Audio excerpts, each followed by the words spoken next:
New Thought Media Network. We are a global broadcast network of positive music, media, and entertainment, inspiring humanity's evolution along the journey of enlightenment and creating a world of love, peace, empowerment, and prosperity for all. New Thought Media Network. Positively inspiring. Welcome to Ministers Talking a weekly program where Rev Briz and Rev Z and their guests chat about current affairs, world events, spiritual principles, and any old they want to talk about. Based on the New Thought philosophy and ancient wisdoms, Ministers Talking shares a visionary perspective of the evolving spiral called spiritual living. Join us each week as we explore the emerging paradigm of life on planet Earth and beyond.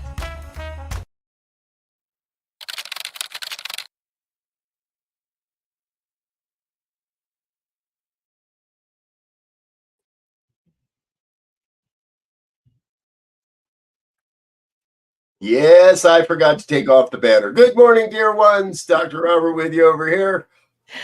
I'm Rev B from Canada, joining the conversation today. Glad to be here.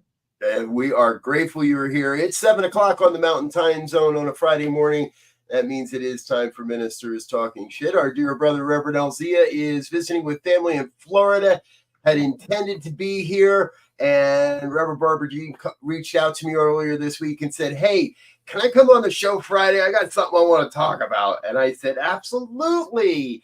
And then Rev Z reached out to me about an hour later and said, hey, I got a ticket to go deep sea fishing on Friday. All right, if I skip the show? And I said, absolutely. So, and Rev B and I have been here in the background chatting away this morning. So you're in for a treat here today, folks, because well, it's easy to talk about the easy topics. It's easy to talk about the effects of this thing called life on planet Earth and this thing called death. It's right, America. We are still reeling from our first major. I hesitate to call it the first because I don't know. There could have been another one that I don't know about, but our first major school shooting of the season of the year. School's back. Yep. It used to be you have to be careful of slowing down in the school zones. Now, I think you got to be watchful for who's bringing a gun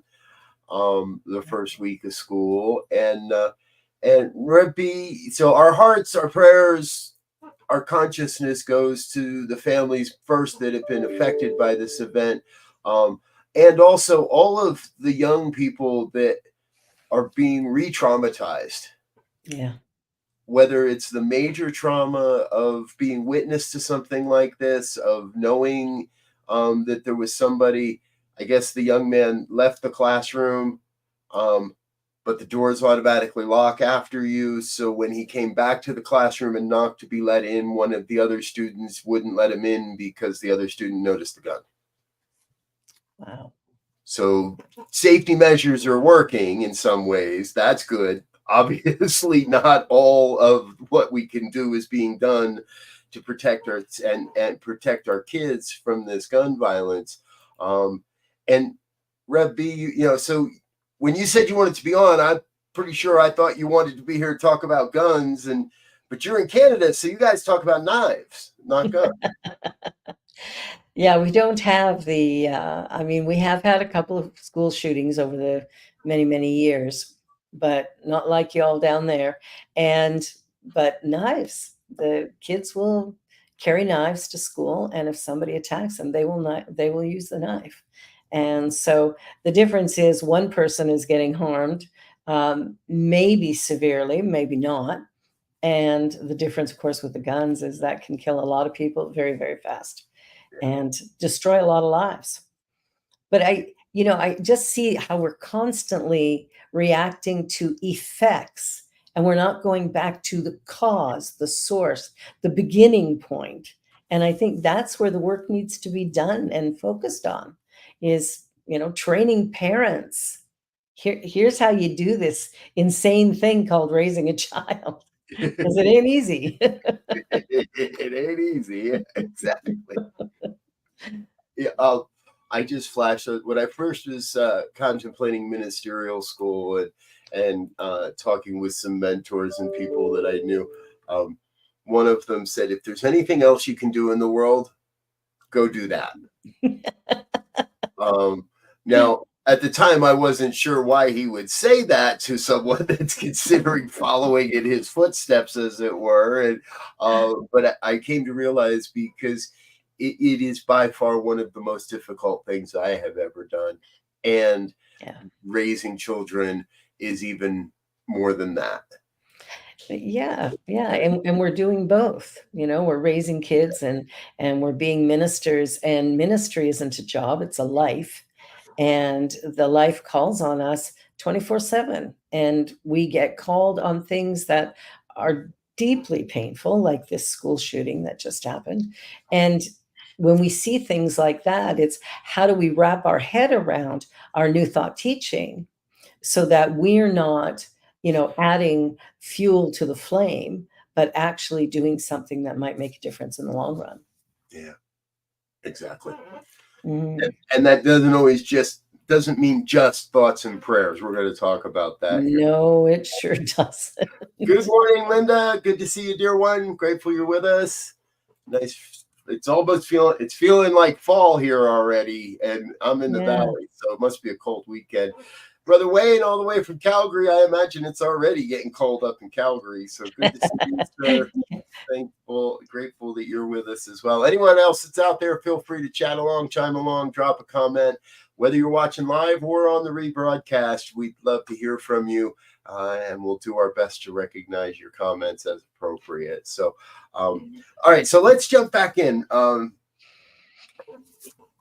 It's got to me there, and we're going to stray wildly from our original intention here right away, because here's the thing I keep hearing again and again and again and again, and it's in New Thought, and it's all about identity. Are we here to focus on shifting our own consciousness so that the consciousness around us shifts, or are we here to, once we have shifted our consciousness, get active and take actual action? And it seems like it's an identity crisis within New Thought. And what we know is if it's present in New Thought, then it's present in the oneness. And that means maybe not everywhere are we experiencing an identity crisis, but in many, many places we are. And so it leads me to wonder, right? Number one, how do we continue to move the New Thought movement forward? But more important than that is how do we use this to help people move forward? And how do we help the young man that thought he needed a gun to solve his problems, to make his point, to solve his identity, to define him? Even at 13, 14 years old, you got to know that this is now going to be your identity, that you have to somewhere within yourself know that this is now how I'm going to be identified for the rest of my life. After doing this, are these things a cry out to solve our identity? Yeah, I love that, because I think that's what's going on, is that, hurt people hurt people. And so we like to blame the bully, the shooter, the person who acts out, but we're not taking the time to look at what caused that acting out in the first place, and begin to look at both parties that are involved, or all the parties that are involved, and sit back and say, what do we need to do to empower our youth, our young adults, to know that there's always change, that even if something terrible is happening right now, it too will pass. It will change. Right. But we have to be, willing to stand up to conflict. And many people are not. They're too afraid. So they'll take on things that they didn't need to, or act out in a way that is highly inappropriate. Yeah. taking on conflict. It sounds like a show in itself. And part of me is like, I don't know if I want to take that on. Yeah. Well, I was talking to a teenager last night and who was going, "Oh, I avoid conflict at all costs." And I'm like, "Don't do that. Yeah. Don't do that. Just look it in the eye and have a conversation." A conflict doesn't have to be a battle. It can Right. be an opportunity to share new ideas, an opportunity to discover things about each other that maybe we didn't know. And in fact, maybe by talking to each other, we come to a place of greater peacefulness or comfort or a place of forgiveness for ourselves and others. So it's it's fascinating what comes from all of this. Well, and, as you say that, what obviously jumps into many people's heads, and mine included, is I don't want conflict because I don't want physical attack, Right. or I don't want conflict because I don't want the proof of my own ignorance to live in the comment section of Facebook for the rest of my life. Yeah. And I know even in myself over the last handful of years, there was a time when, yeah, I did like to fight on Facebook. I wanted to go after people, and I wanted to help them see the light as rapidly as possible and the error of their ways. And over time, I feel I have tempered that. I have reined that in considerably. Yeah.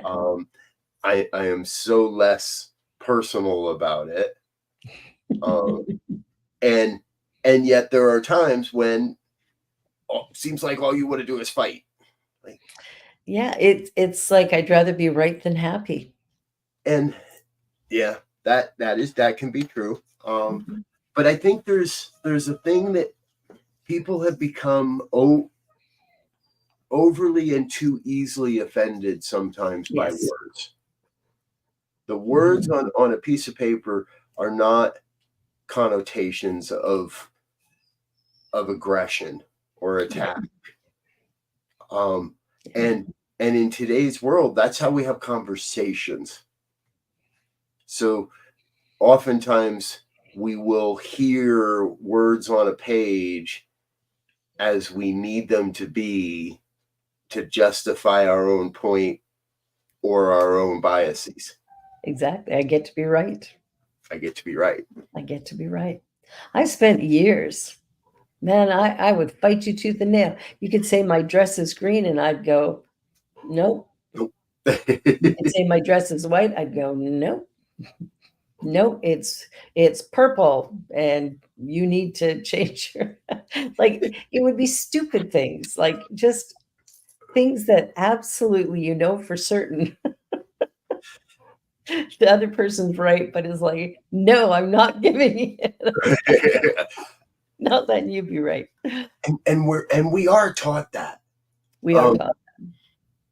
when I was a much younger man, long before I found any of this stuff, I lived at the Mount Washington Hotel and Resort in Brenton Woods, New Hampshire, Mhm, and there was a house down the road. There was a culture of sand volleyball, mhm.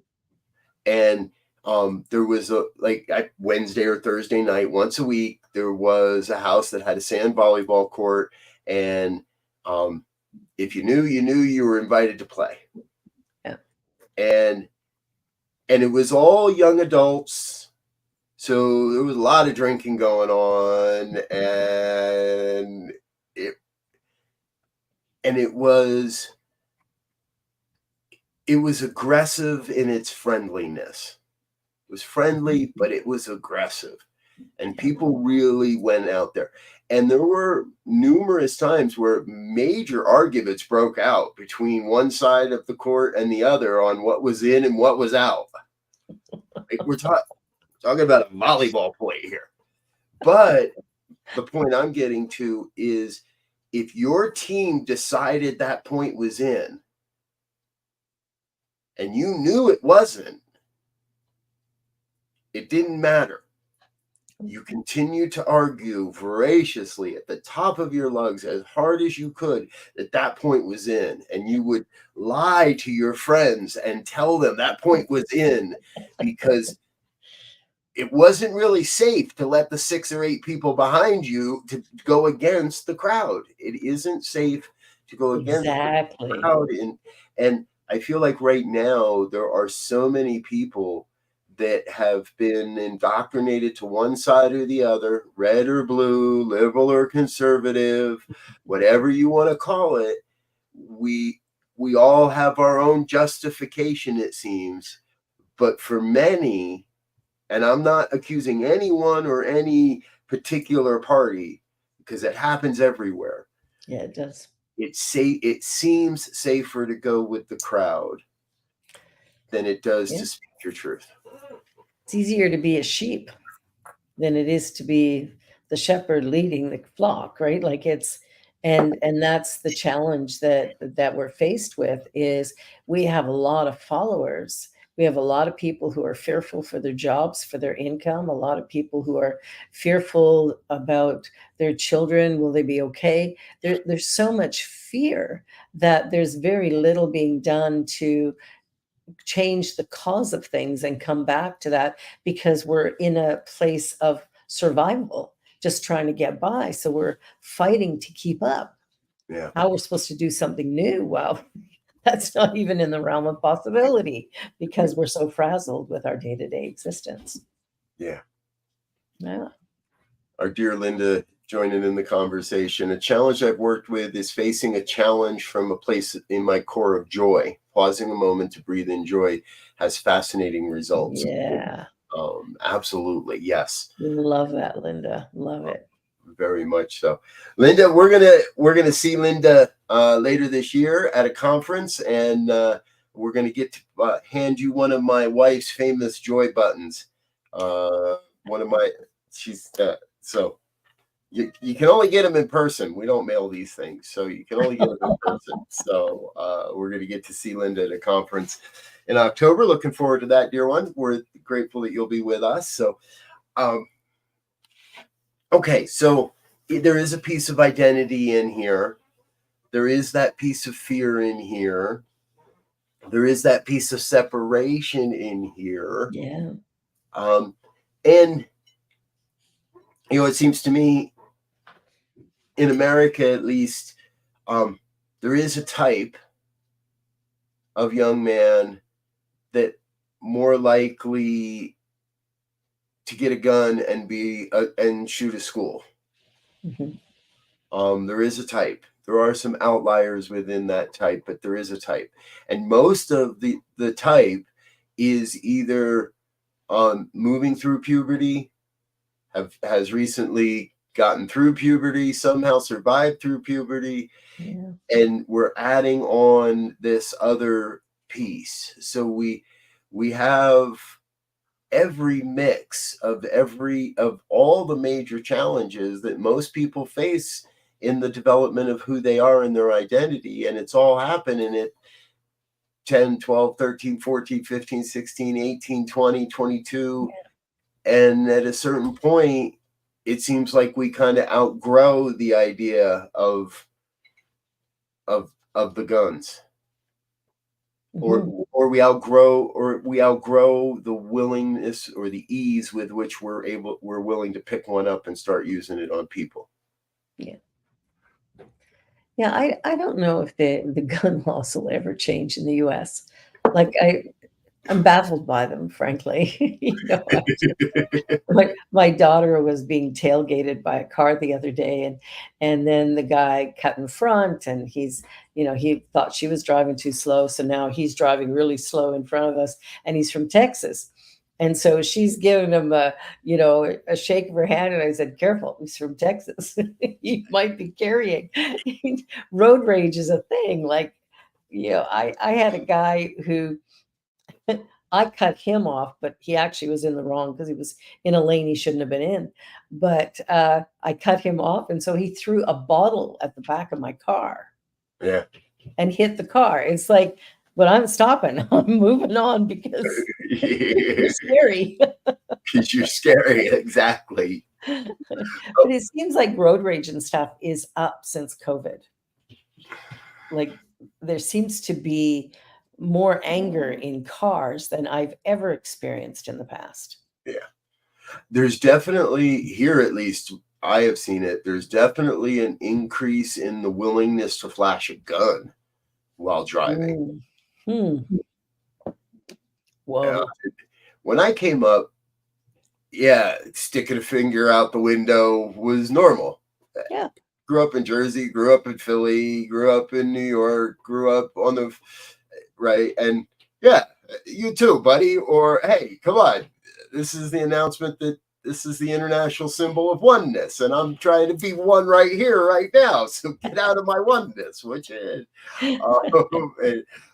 that's a terrible joke. My apologies. But no, but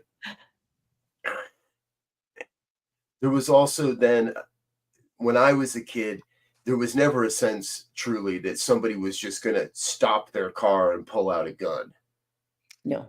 Because of a gesture, because of a, hey, buddy, come on, get your head out of your ass, because of a, what the heck do you think you're doing type of comment. We never were that concerned with a gun. And now, if you've ever driven in a major city and you sit at a red light for 2 seconds after it's turned green, you expect to hear a horn behind you somewhere. Now, that could be the signal to start shooting. Yeah. So I wonder, when we look at all the things that are happening, I wonder with this particular school shooting, will that improve the numbers of young people going to vote? I really do hope so. I trust. Me too. I really do trust that this is. I often fall back to. I was also brought up listening to Pink Floyd. Me too. So, right. This is another brick in the wall. Yeah. And at a certain point, the wall becomes unsustainable. Yes. And at a certain point, the defenses that we are building, which are really the energetic cause of our attacks, of that which is attacking us. So the more defenses we build, the more we are being attacked, until we decide to make a true wholesale cultural change. Yeah. And no, the old guys in Washington aren't going to do it. It's hard enough to find people our age that stand behind the concept of just reasonable gun legislation, some reasonable licensing, insurance, registration, please. Right? Yeah. You're going to have a gun, and you're going to, whether you're a law-abiding citizen and you're wearing it on your hip because you're too scared to walk down the street in the middle of the day, or because license, registration, and insurance, please, with additional penalties for not having those. If you want to have a shotgun or a rifle in the back window of your truck, fine. You get pulled over, license, registration, insurance. Exactly. There is a domestic disturbance at your house, and and the police arrive, and they ask, and they're doing an investigation. You got guns? Yes. License, registration, and insurance, please. And major enhancements for using those weapons in any way that causes any sort of trauma for another human being. Yeah. You need to shoot rats? All right. You need to hunt? Okay. You want to have some fun on a range? Cool. But the minute anybody else, any other human life is at risk or at danger or is fearful because of your use of a gun or your possession of a gun, or your use to intimidate someone by showing up outside a pride rally with a gun, they'll do it to you. They'll do it to you if you abuse your right to drive. Well, that's the thing, right? Like We've got all these laws around driving, but none around guns. What the hell? I mean, come on. Come on. Let's get reasonable here. It's I'm blown away by it. Like I just come on, let's This, do something positive for our kids.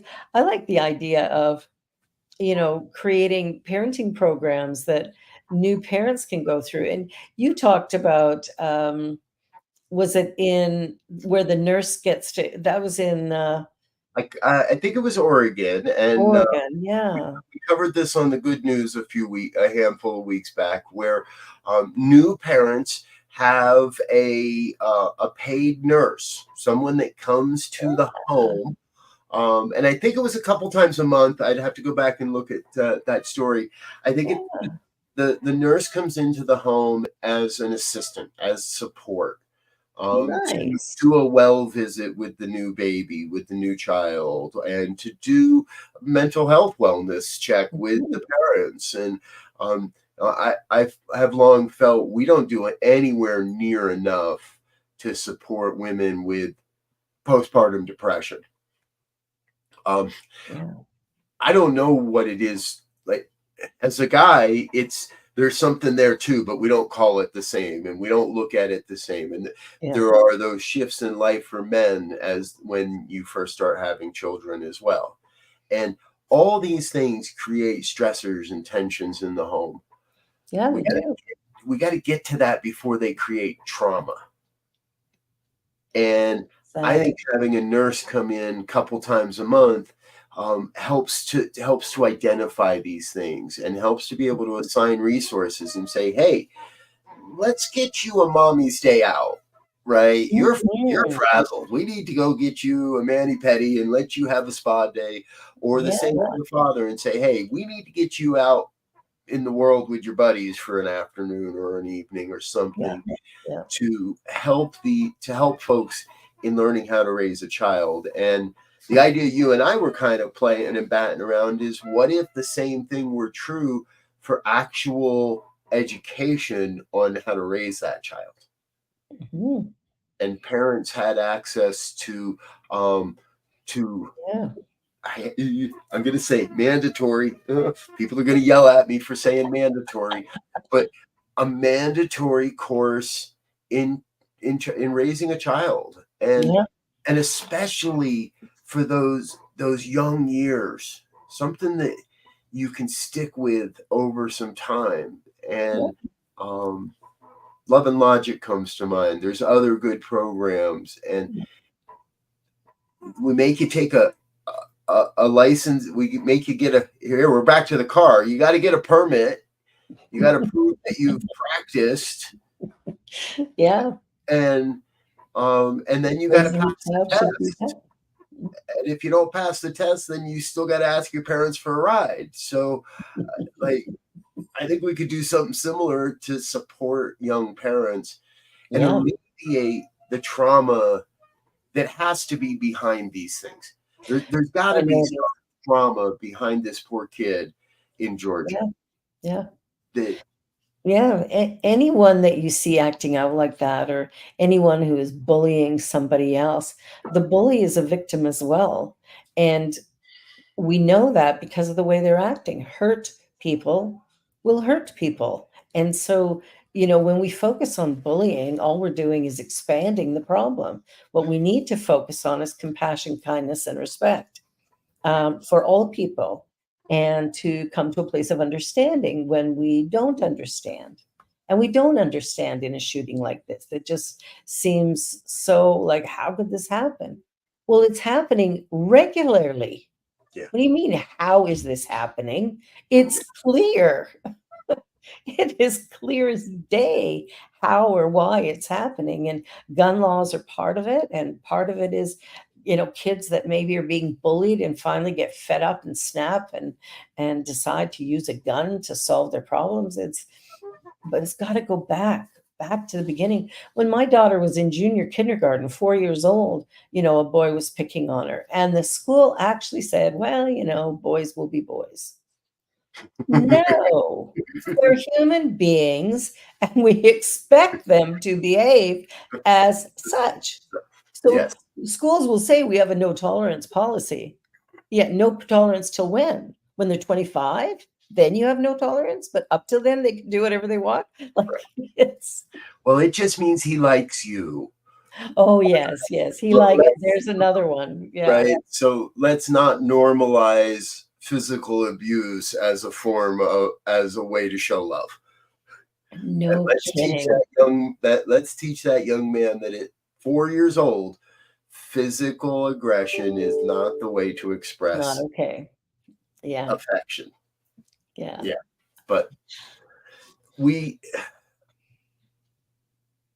I kind of said this earlier and it sounds kind of weird, but we don't do a good job of programming our kids. No, we don't. We No, feed we don't. And them the schools don't either. bad programming. We Yeah. give them a terrible operating system to get started, We do. and we don't provide regular periodic updates to that operating system. We I love that analogy. it just all kind of coming through. I think we might have to write this one down. We might. But we don't. And Don't. I guess I'm wondering what will it take? Yeah. Our friend again, Linda, in the comments, symbolically, I see our gun culture like a caldera building power. Most of the power is hidden, and we don't know when, where, or how it will explode. Yeah.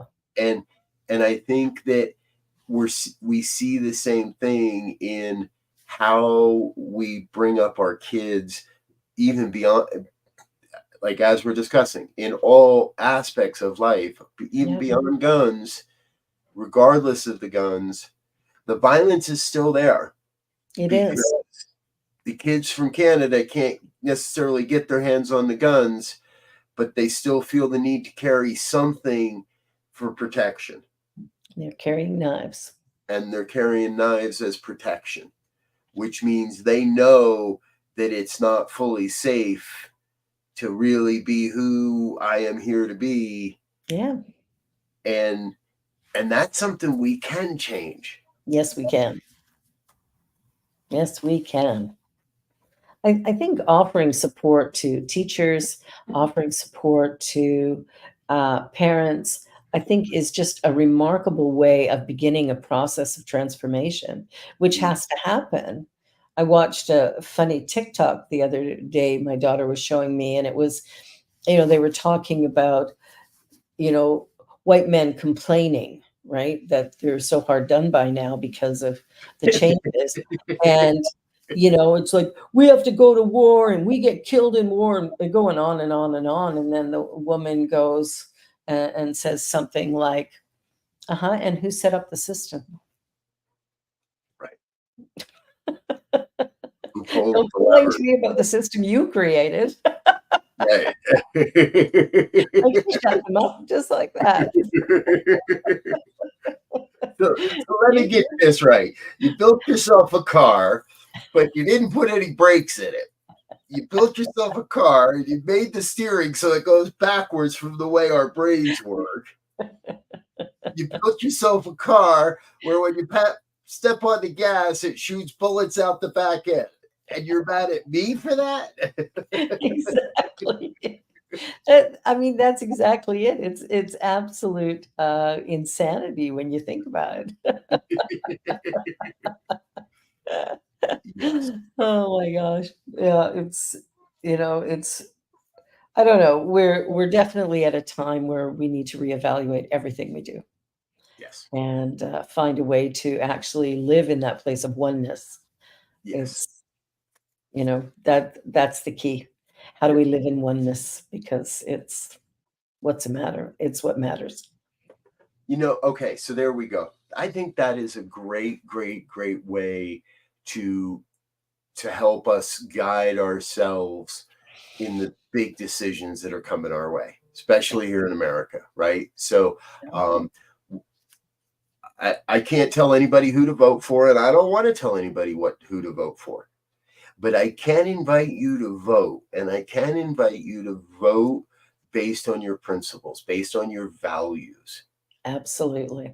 And if you are in the New Thought world and you value the concept of oneness, the question you have to ask yourself is, will this candidate, will this policy, will this, whatever it is that's on your ballot, constitutional amendment for your state or state policy or laws, whatever it is that you're voting for, every time you vote, because we don't just vote for once every 4 years, folks. We vote every year. We vote in every election.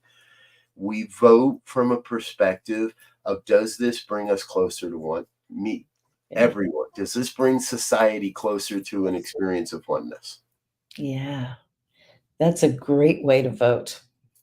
It's not how we vote usually, but it would be great to do it. It would Or be even great. to do some research and get to know the candidates, get to understand.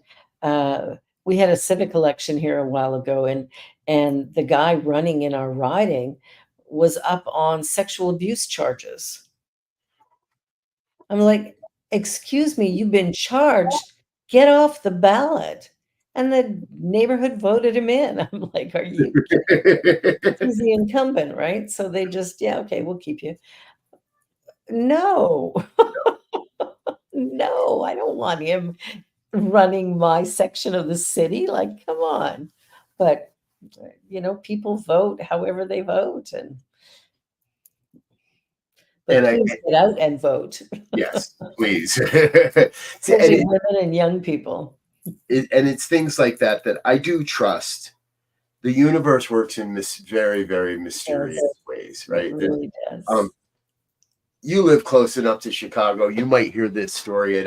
It comes and goes in the news, and it's the super mayor from this suburb outside of Chicago, and she's corrupt as all get out, and she's paying off her lover in the police force to be the captain, and there's all kinds of weird stuff going on. And I forget who I was talking to. I started sharing, and the woman I was talking to was like, "Oh, honey, that's just Chicago politics. There ain't nothing different about that.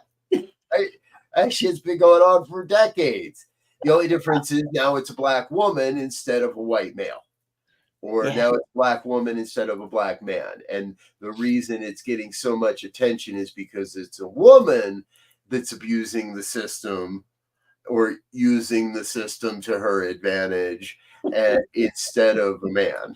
And that's why it's getting so much press and attention. And that's why, because she's bad. She's bad. Guy before her, he's okay, but she's bad. But she's bad. Yep. That's one of the challenges, right? There is two different standards, one for women, one for men.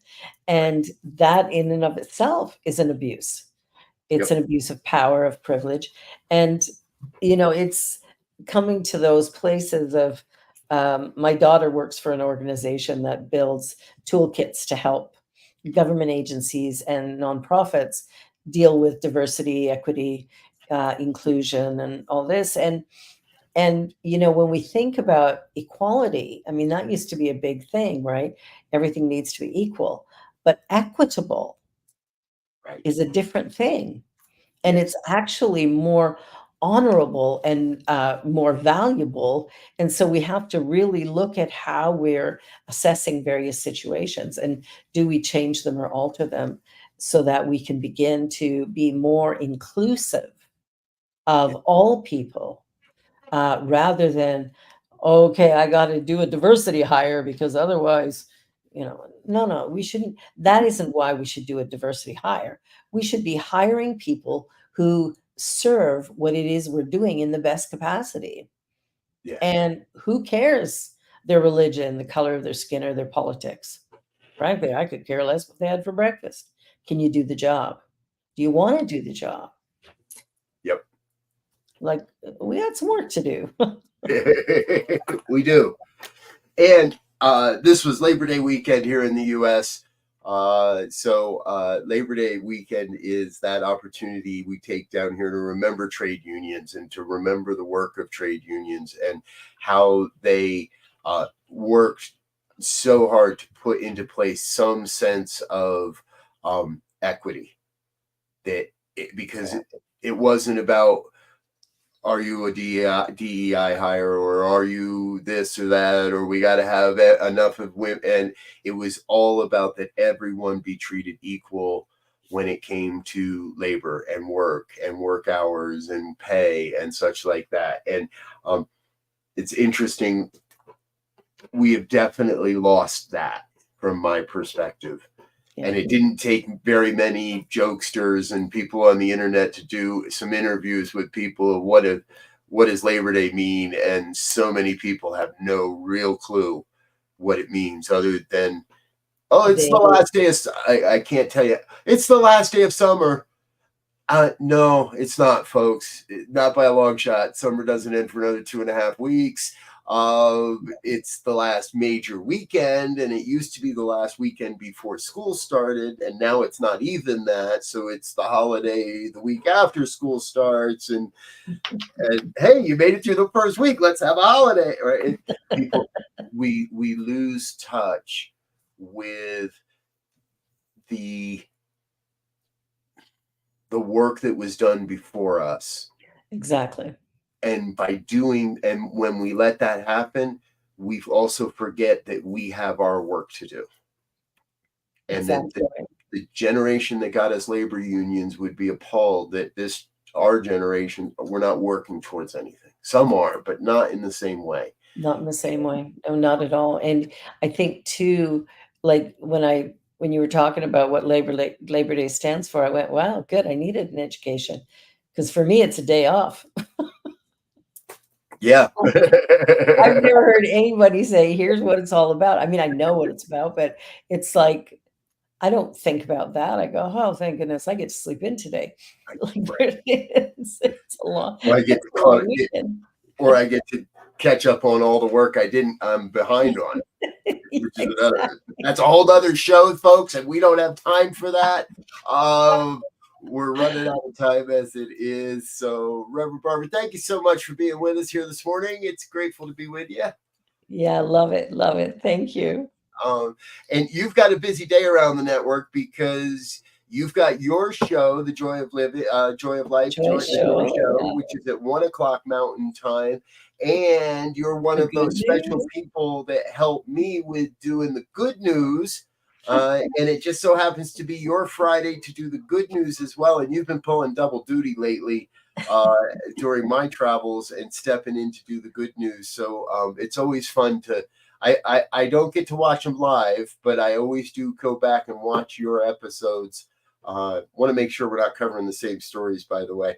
And I love how you bring forward the good news when you're there. So tonight you'll be doing the good news as well, 5:00 Mountain Time. So it's a triple dose of Reverend Barbara Jean today. This has been number one. Get your booster shot at 1:00 for the Joy Show, and then get your second booster for the good news at 5. 5:00. I'm looking forward to spending the day with y'all. Beautiful. All right. Folks, we want to thank you for being a part of the New Thought Media Network family. It's thanks to viewers and watchers and listeners like you that we're able to do what we do and share this message out into the world. If you would, stay with us for just one more minute while we do a quick thank you to our organizational sponsors and individual donors. We'll be right back. Please help us say thank you to our organizational sponsors, including the Hefferland Foundation, Affiliated New Thought Network, International New Thought Alliance, Science of Mind Archives and Library Foundation, Center for Spiritual Living Denver, Center for Spiritual Living Midtown, New Thought Philadelphia, Planned Happiness Institute, Summit Center for Spiritual Living, One Heart Retreats, Center for Spiritual Living on the Lake, Unity Kitchener, Unity Spiritual Center, Ottawa, Om Center for Spiritual Living, Satya Center, Begin Within Ministries, Center for Spiritual Living, North Jersey, Unity of Savannah, and the Center for Spiritual Living, Seattle, as well as all of our individual donors. Thank you for being part of the New Thought Media Network. Please like, share, and subscribe. New Thought Media Network. Positively inspiring. Yes. Thank you to all of our individual sponsors and donors. It's, again, folks like you that get us out there into the world, share this mighty message. On behalf of myself and Reverend Barbara Jean, thank you so much for being with us. Stay tuned here on the New Thought Media Network. Until next time, we wish you peace and richest blessings. Bye now. Bye now.